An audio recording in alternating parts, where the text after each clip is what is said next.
and welcome to the third and final day of the annual investment meeting. I do hope you've enjoyed your experience so far. So today we'll be touching on a very important topic of sustainability. It will be sustainable investment opportunities in FDI.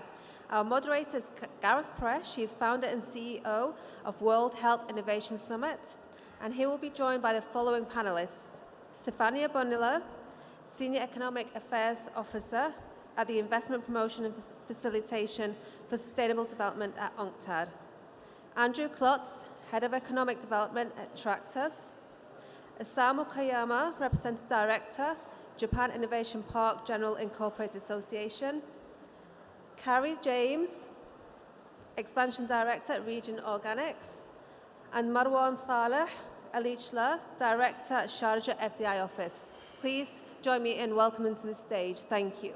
Over to you, Gareth. Good morning, everyone. I think we're just waiting on one more panelist, are we? But we can kick off the session anyway, and delighted you can join us this morning. Very important discussion.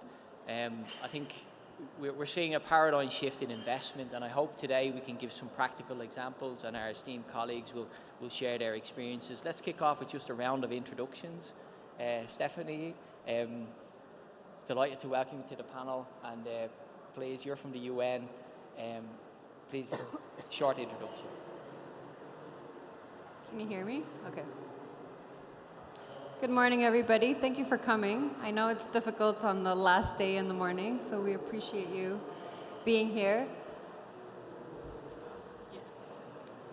So my name is Stefania. I work for the United Nations. I work for UNCTAD, and we are the focal point within the United Nations system on investment. So we publish the World Investment Report.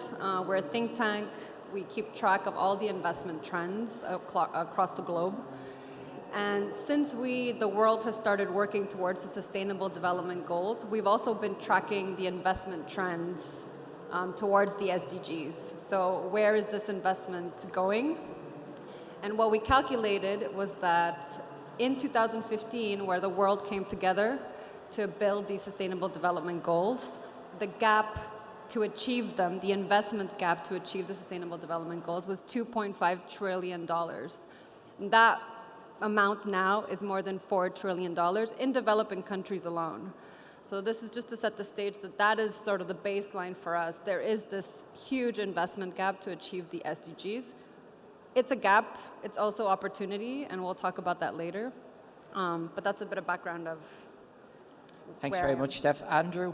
Hi, good morning, everyone. My name is Andrew Klotz, and I'm with a company called Tractus.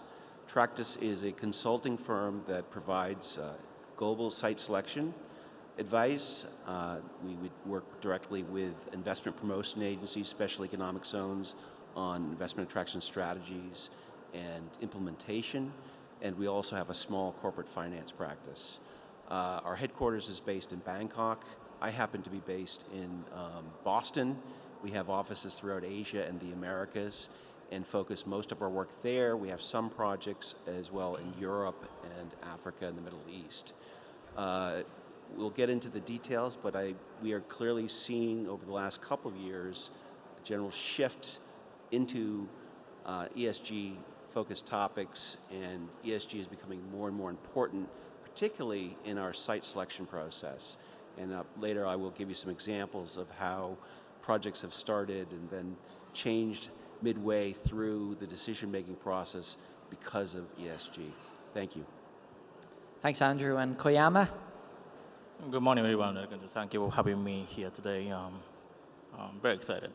What we do, and first of all, I am Koyama, the Representative Director of Japan Innovation Park.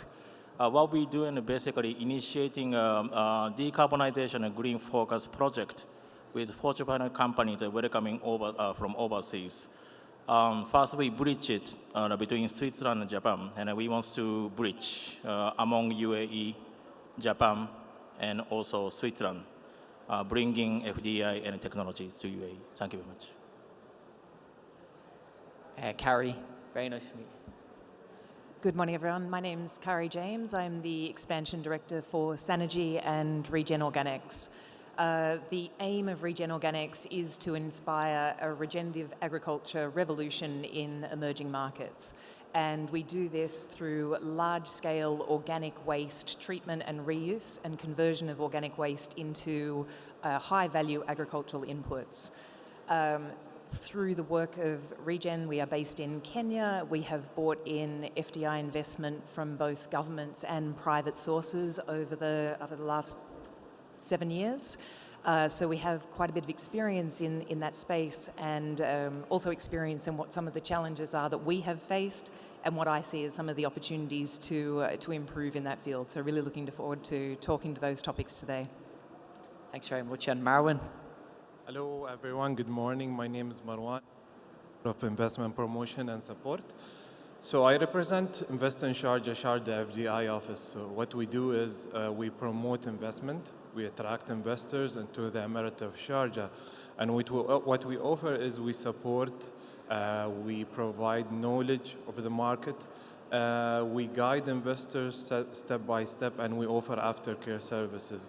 So basically what we focus on 7 different key areas: culture and tourism, mobility, logistics, health and well-being, green tech, human capital, advanced manufacturing, agri-food.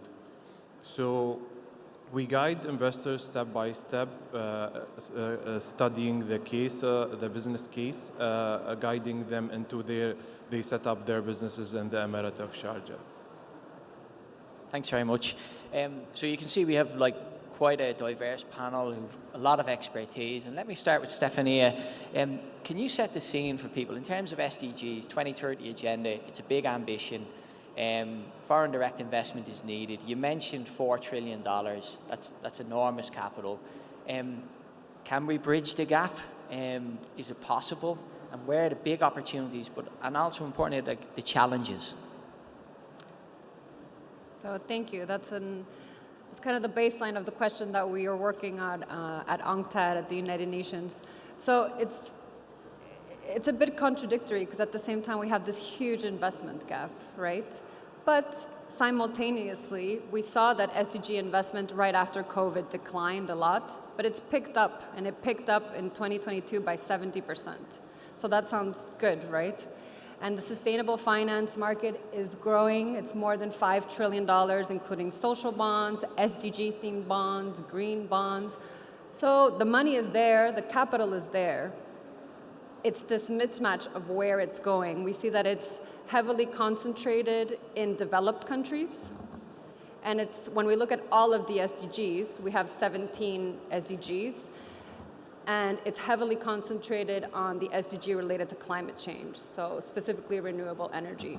So there's these 2 concentrations. On the one hand, renewable energy, and less in other sectors like water and sanitation, health, agriculture, and then it's very heavily skewed towards developed countries. So what we're trying to do at UNCTAD is sort of how do we bridge this gap? We work with governments. So we come from the policy perspective, and we're present all over the world.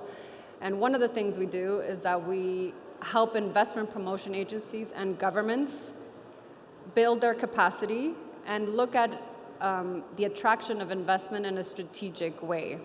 So we try and help them move the needle. How can they deliberately target and facilitate this investment so that they can attract investment that has a positive impact? I think talking about opportunities, I think investors are interested, but they're lacking the bankable projects, they're lacking the information in a lot of the developing countries. To give you an example, we work with what we call the least developed countries, so the poorest countries in the world. There are more than 40. The total amount of FDI that they received last year, I can't remember the exact figure, but it was $2.something billion. It was almost the same amount as what Apple invested in research and development in that same year. And this is 40 countries. So the investment is not getting there. Those $4 trillion are not getting there. At the same time, when we survey investors, they want to invest, including in the least developed countries, and they're looking for impact opportunities. And I think there's a role for investment promotion agencies like Invest Sharjah and others that we work with to help investors find those opportunities in the local ecosystem. So I think in conferences like this, I find sometimes that we're missing the perspective of the local economy, because it's so important, the entrepreneurs, the local ecosystem, the local skills. That's what makes a difference to investors and attracts investments.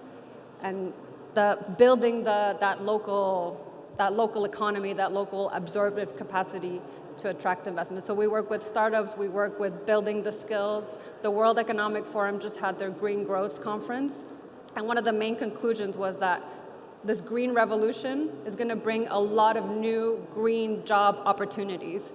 And so that's what we work with governments, so that they can develop the skills, develop the local ecosystem, so that they can facilitate investment opportunities.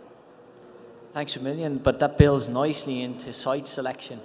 And Andrew, from your perspective, I mean, how do you stitch that together? How does that become a package? Well, our focus in site selection is very much on industrial projects. So our clients are very large multinationals involved in ag, food, bev, automotive, aerospace, chemicals, etc. A lot of these projects are hundreds of millions of dollars in investment and thousands of jobs, upwards to $1 billion. The evolution of ESG into these projects is becoming very, very slowly. And I'd say, Stephanie talked about the environmental aspect. The E is much bigger than the S and the G right now. However, it has changed our traditional focus of we still look at basic things such as real estate, skills availability, logistics, utilities, regulations, financial impact, incentives, etc. But we are focusing more on the environmental aspects of the project, looking very closely at energy, what is the makeup of the grid, how much of it is renewables, what are the plans for additional renewables coming online, what is the greenhouse gas impact of the operation, what are the aspects of the logistics in, logistics out, and several other factors on the energy side or the environmental side. We also look very closely at the climate aspects with our site selection, so looking at potential issues relating to climate change and how that may impact the location of a particular plant or operation. Now, when we move on to the S and the G, we are adding components, and it is becoming part of our data analysis, because again, site selection is very much about gathering data. We start literally with hundreds of sites, maybe tens of countries, and boil that down to 2 or 3 in the end. So it's data cuts all along the way. But we are looking more at the social aspects of things, looking at labor laws, treatment of gender equality, LGBTQ rights, child labor, things of that nature. And when we get into the governance, of course, we're looking now at things like corruption, transparency, and things of that nature. So it has evolved. One example is of a company that we worked with out of the Nordics. I can't say the name, but we started the project. It was a $1 billion project to manufacture some consumer products. And it was a 14-month project to identify sites in Southeast Asia. At the very beginning of the project, we did not have any sustainability goals. 25% of the way in, the company came back and said, we'd like to look at renewable energy and see how this can supplement our operation. 3/4 of the way through the project, it was net zero. So we really had to scramble on this project over 14 months to not only identify the right locations where they can incorporate renewable energy, but being able also to find additional land for a dedicated solar farm. I think that the total site was about 40 hectares, and we had to add an additional 20 hectares. This is often a challenge when we're looking at locations, is being able to find that additional land for solar activity. It's also there are issues sometimes with the governments where, particularly in some countries in Asia, where the transparency of the grid is not entirely clear what you're getting. Is it 100% fossil fuel? What's the breakdown?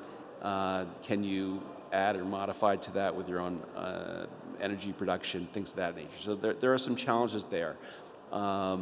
I'll probably stop right there. And yeah, but I think you're giving a great insight. I think we're seeing a paradigm shift in investment trends because we're moving towards purpose economy.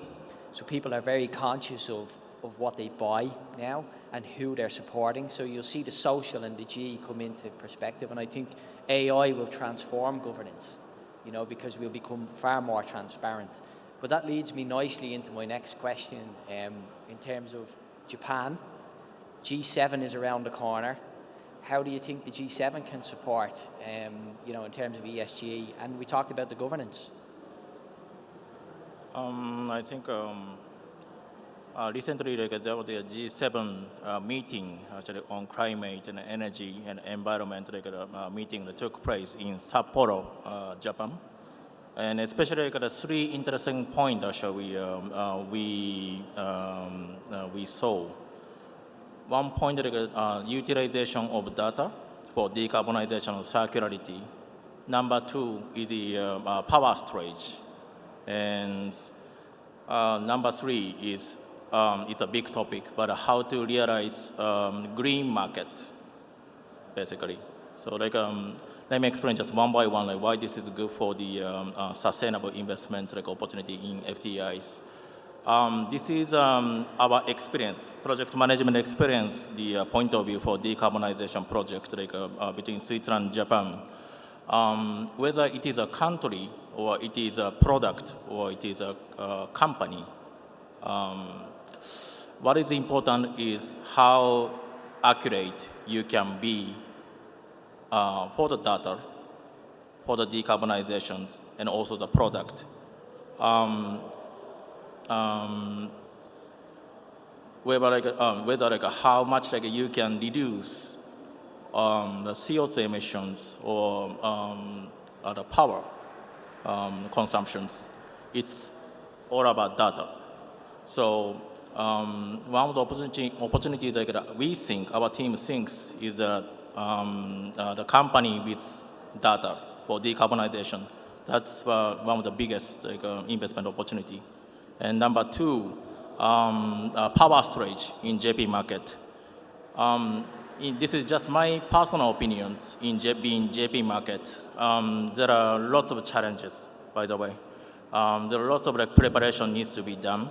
And according to analysis from METI, Japanese government, there's this terminology called storage parity, which means that the preparation you need to make for the consumer to be able to feel that, for example, purchasing a storage or a PV is good for them, or maybe trading the power or selling a power or buying a power. There's a term storage parity. Unfortunately, it's still 7 years ahead. So, which means that to hit storage parity, according to Japanese government, it's 2030. In a way, on the other hand, I think in the next 7 years, for anything related to storage, power storage, there's a big opportunity for the big investment. And finally, just last point. We are also, with the cooperation of the government, we are developing green focus and decarbonization focus smart city in Japan and overseas.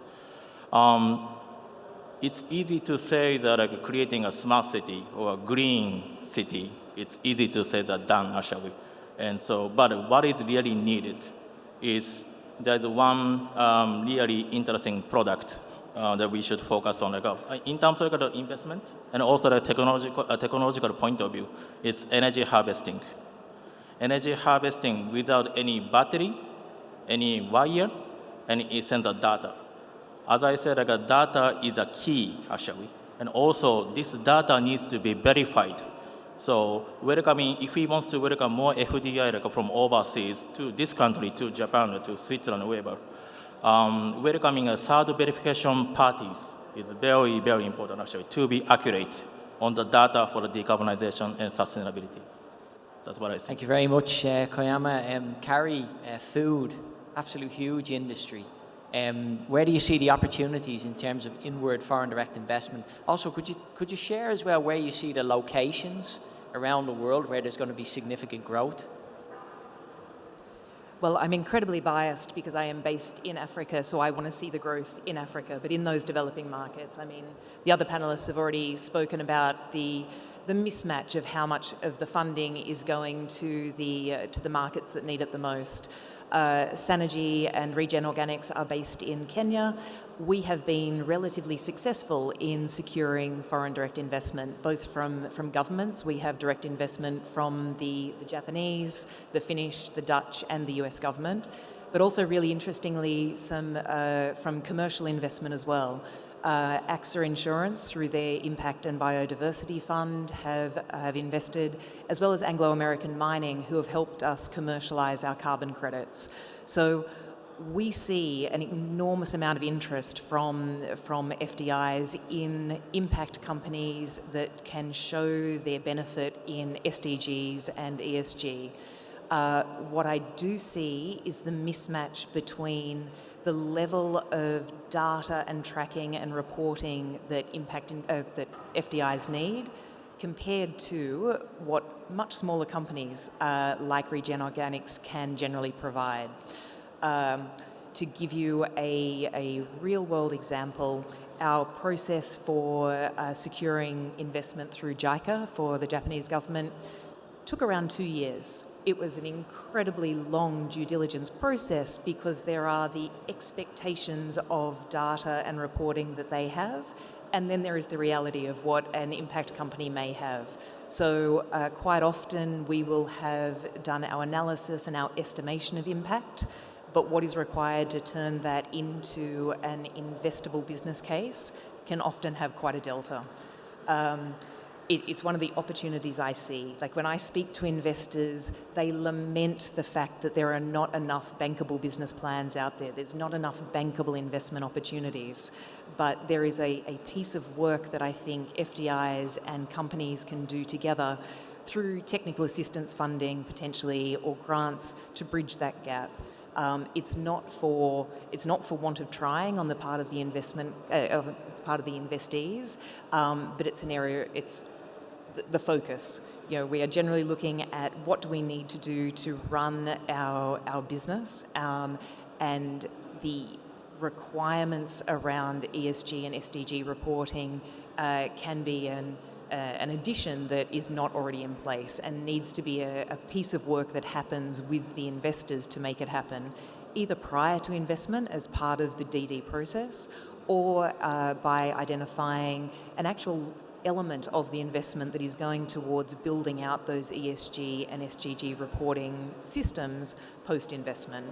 To give you another real-world example, as I said, we've worked with Anglo-American to build out from concept. You know, we showed that our business was carbon negative. It was interesting, it brought in the investment. They then worked side by side with us to take us through the process with Vera to get carbon certification so that we can start commercialising that and creating carbon credits. That has worked incredibly well, but not so well for our other investor, AXA, because they're not looking at carbon credits as the system. They are looking at carbon scope. Scope 1, Scope 2, Scope 3 is what they report against. Entirely different systems and reporting structures. And if you look at where an organisation like Regen Organics is going to put their time, it's into the one that is going to be commercialised and deliver additional bottom line value, which leaves AXA saying, well, how do we prove that you are actually delivering the value that you say in the climate change that is what we need to see to meet our Scope 1, 2 and 3 requirements? I would like to see a world where it is much easier for investors and FDIs to place their money in impact firms, and I do believe that there is a strong case to be made for the technical assistance funding and working together earlier in the investment process to build that relationship, build the understanding of what are the data and the reporting that is required to take a company from where it is to where it is considered ready for investment. Thanks very much. Marwan, this is a big year for the UAE. A massive opportunity, the world spotlight, all the investors are interested in FDI now, ESG. From your perspective, where do you see the opportunities and I suppose the challenges as well to attract that investment, but also diversify in terms of portfolio? So basically, one of the main opportunities, as Stefania mentioned, is creation of new jobs. In Sharjah, we've been focusing a lot on sustainability and attracting investment, recycling energy, and currently we are focusing on green tech. So we have, in the past years, we have set a lot of goals when it comes to sustainability. In 2012, we have set a goal, a program which we aim to set a zero waste to landfill. And we achieved this goal in 2021. We have done a lot of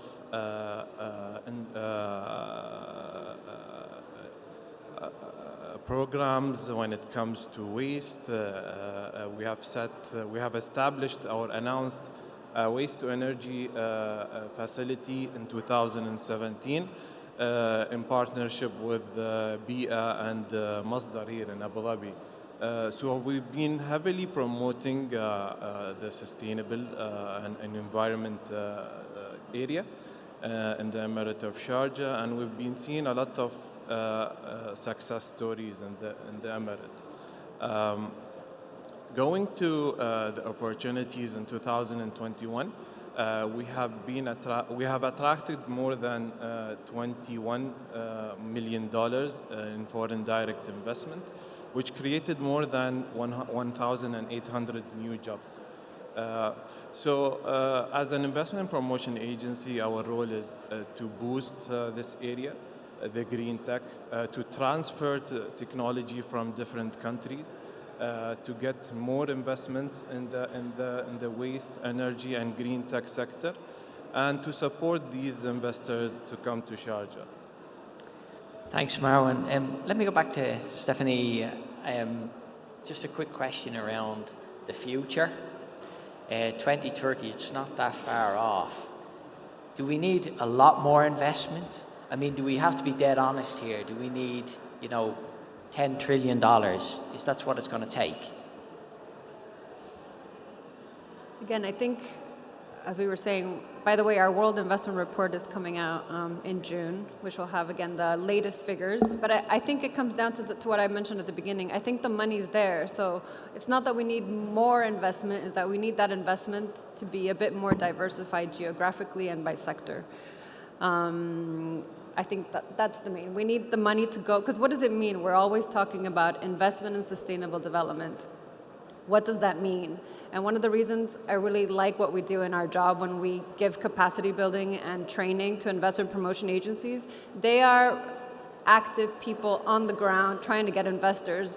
And when we come to them like, oh, you should promote investment in sustainable development, they tell us, what do you mean? What does that mean? What do I do? And it means investment in sectors that are related to sustainable development, like energy, like water, like education, like health. But it also means having that SDG impact, right? So to give you an example, like a big project that happened in 2020 in the Republic of Congo, $200 million, in ICT, in fiber connectivity, giving connectivity to millions of people. Yesterday in a panel, we had an entrepreneur from Palestine. She is a startup, but she is doing solar panels in Palestine, and not only contributing to the SDG on climate change, but those solar panels are being used in schools and hospitals, and so she's contributing to that sustainable development. It's really increasing access and opportunities to those that are the most vulnerable. So it's how do we channel that huge $5 trillion of sustainable finance to where it is needed most. And how we help governments is helping them. They can't attract investment in all the SDGs, they have to be strategic and they have to prioritize. So for example, and I'll finish here, Namibia, for example, they're focusing on green hydrogen and they're working on developing the whole economy and the whole of government approach on that sector. You can't do everything and you can't attract everything at once. It's prioritization and strategic approach. Yeah, I think having the strategic angle is very important. I was going to ask Andrew his thoughts on site selection. So for those who want to attract investment, to have that strategic outlook. So I want to just talk about an example. You know, in the UK, there's site selection around opening coal mines, for example, which would then have a negative impact on further investment. So I think when you're trying to attract investment, you need to realize that that has a wider implications. You know, your local, they may think, oh, well, it's 500 new jobs, but actually you may be losing thousands of jobs because you're actually putting investors who put more money into sustainable projects. So I think the conversation within the local community is important. Would you have any examples of kind of best practice? Well, you think the coal mine example is something that's very short-sighted, for sure. It's going to create challenges.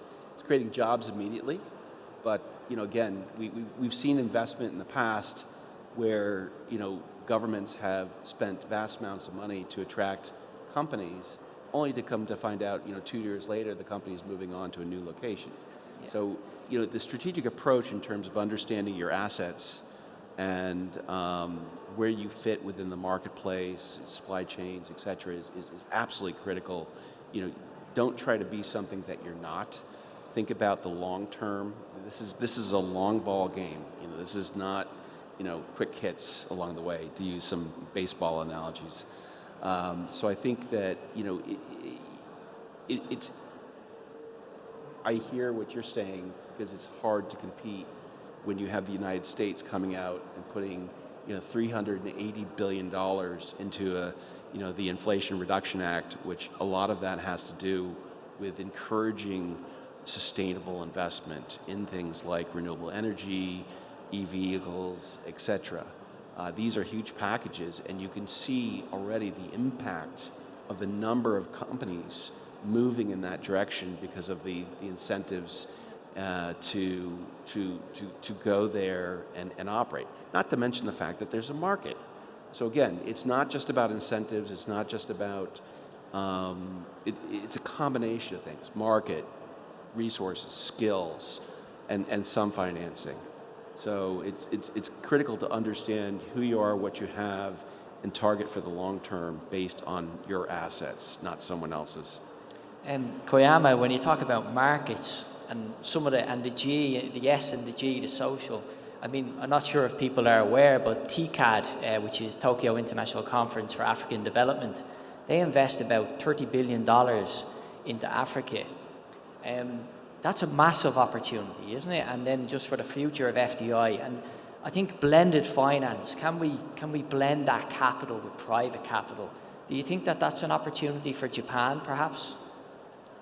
I think probably in a governmental point of view and also like industrial point of view, and Japan and a Japanese corporation constantly looking for that massive big opportunities for helping to greening the countries, greening the product, greening the market. Then again, this is from my team point of view, to attract more FDI. I mean, also the Japanese industry point of view, especially if you want to attract the Japanese companies green investment. Japanese company often work together as a team, and then once you convince one company, the rest of the company come in a group. So this is very characteristics of Japanese company and Japanese people. So. And then they basically very careful when they come to investment decision making. So if you want to attract Japanese big investment, green investment, it's probably better to think in terms of from the point of Japanese point of view, how they think. And how they make decisions, and the quickest way is that creating an environment where they can perform not only individually but as a group. So we often support like a number of like a Fortune 500 company, Japanese companies, and then once one company comes and they trust the rest of the company, they trust these actions. So bottom line, in conclusion, what I want to say is creating an environment, especially for Japanese companies. If you are talking about, if you want to attract Japanese investment, creating an environment for Japanese companies is very important. And that's what I want to say. Oh, thank you. Kerry, you mentioned Africa. I mean, and TCAD, as I mentioned, that's a huge opportunity for the future, isn't it, in terms of impact? And then food can play such an important role in ESG. You know, your thoughts for the future? Yeah, I'll tackle the last bit first. I see a lot of companies that have impact, sustainable development goals, the ESG impact at the heart of what they establish around and what they decide to do. Where I see the gap is in the size of those companies and the size of the FDIs and the expectation difference. And so what can we do to really build an effective pipeline of strong impact companies that are delivering against the SDGs? How do we take them from many small organisations that aren't large enough or robust enough to attract the investment they need to grow, and give them the support that actually will build that pipeline for investment and make it easier for organisations like JICA and other FDIs to invest, to take away some of those challenges that we see at the moment.